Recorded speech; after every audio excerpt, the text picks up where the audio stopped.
Hey, welcome to Breaking the News Plus on this Tuesday night. Thanks for tuning in. We're going to talk with a columnist from the Star Tribune, Karen Tolkkonen, who has a home in Bemidji, Beltrami County, that got hit hard by category hurricane type winds overnight Friday into Saturday morning. And Karen, I know you got the chance to go back to the house you have there and be with community in Bemidji. And I'll say for the viewers at home, sure, we would have talked to the people in Bemidji right now, but they're a little bit busy cleaning up. So what did you see when you went back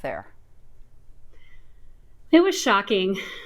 We got back there on Saturday night and probably about 7 o'clock on Saturday evening, and everything looks so different. You know, just trees down all over the place, trees on houses. Everything shut down, no power anywhere. It's just Bemidji has been hit really hard, and there were, still trees half hanging over some roads and power lines down in the streets. So yeah, I mean, it's they've been hit really hard. I think a part of why I wanted to speak with you, Karen, and for our viewers watching, you so beautifully write about the community in which you live, from where you come in greater Minnesota. A lot of the Twin Cityans don't really understand the type of community in some of those places. It's not just cabin country. This is people's homes. Yeah. This is their community. And you write about, community coming together, community getting frustrated, 4 days without power.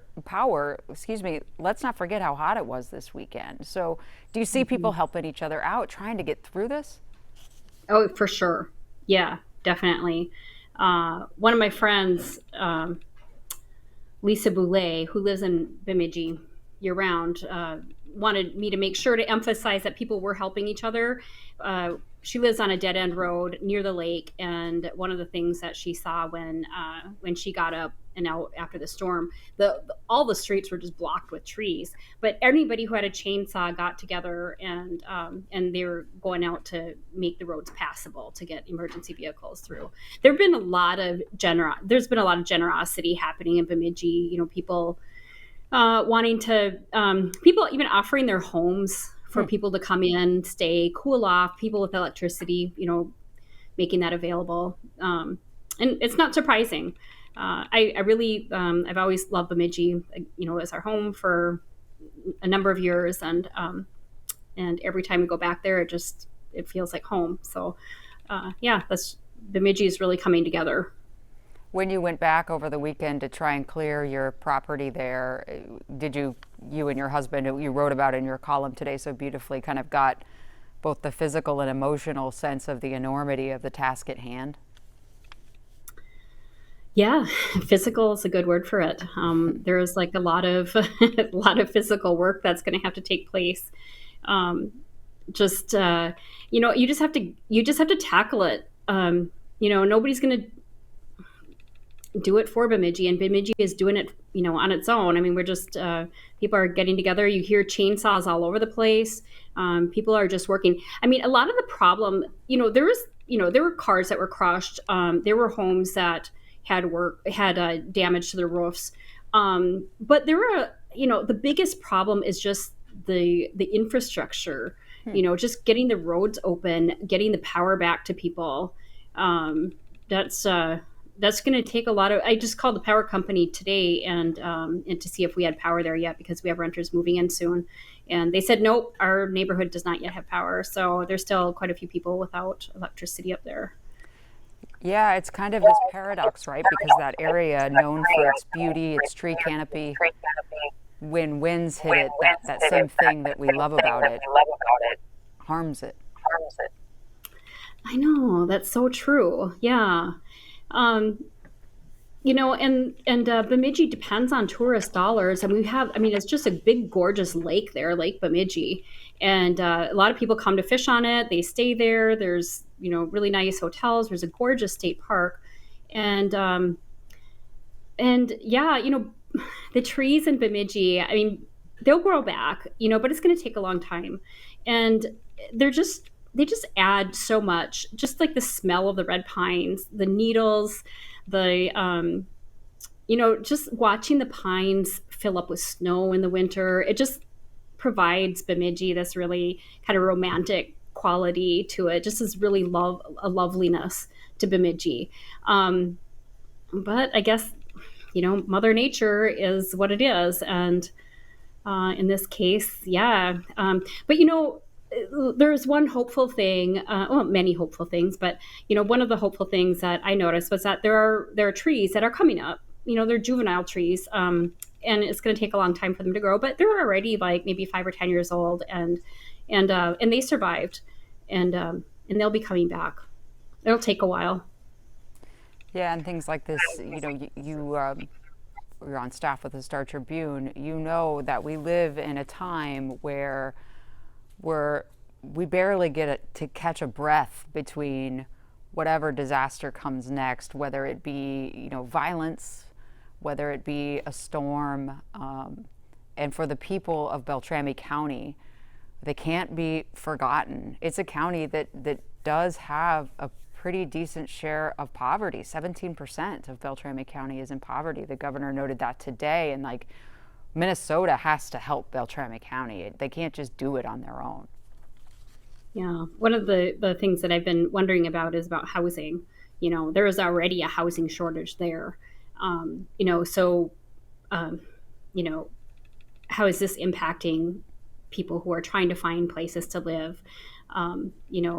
Yeah, I don't know what that situation is like, and we need to find out more about that.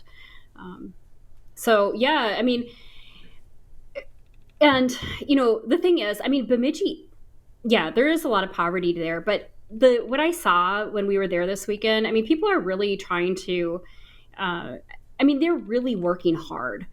Just the locals, and they've had volunteers coming from other communities. And then they've had help from other, electric power, electric companies, and just a lot of people kind of converging there, running the chainsaws, working reestablishing the power grid. And, I guess it takes the linemen about 4 hours to do one pole in good conditions. Oh. So, yeah. So you can imagine like all the poles that are down and all the wires that are strewn everywhere. It's just going to take so long to do it. But yeah, but everywhere, everybody has your own little piece up there, right? We have our own little property, and we're able to get up there and take care of our little piece. And everybody else is doing the same thing. One of my friends, a friend of hers is going to come this coming week and help her get rid of the trees that are on her property. And people are just pitching in. And when many hands make light work, right? And so when you have like everybody who is able pitching in and helping those who aren't able, well, it's going to take a long time, but Bemidji's doing it. There's a lot of unity that I've been happy to see. I like that. I like Bemidji's doing it. Karen, before I let you go, I want you, if you can, to share the story that you shared at the end of your column today. You talked about, everybody needs to get to work if you're able, you're tired, you're kind of what's left, and you looked up because you heard a bird. Yes. Yeah, we were in the backyard, and so hot on Sunday. It was just dreadfully hot, but we heard the squawking up in a tree, and we looked up, and there's a big pileated woodpecker up there, and the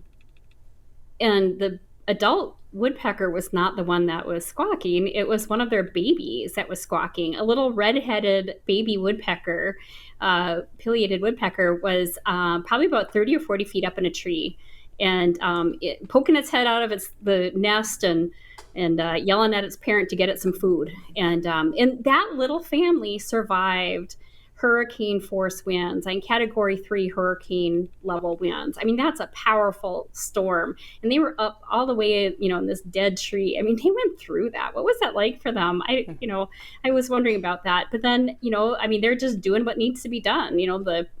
The parent was getting food for the little baby woodpecker, and that's what we're all doing in Bemidji. Everybody was you just have to move forward. There's really no option.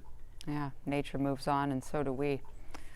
Well, Karen Tolkanen from the Star Tribune, we appreciate your time with us today. We appreciate your work. Thank you so much, and good luck to all the folks up there in Beltrami County. If you need anything, just holler at us down here in the cities. Thanks for joining us. Thank you, Jana. That's all for Breaking the News Plus on this Tuesday night. Take care.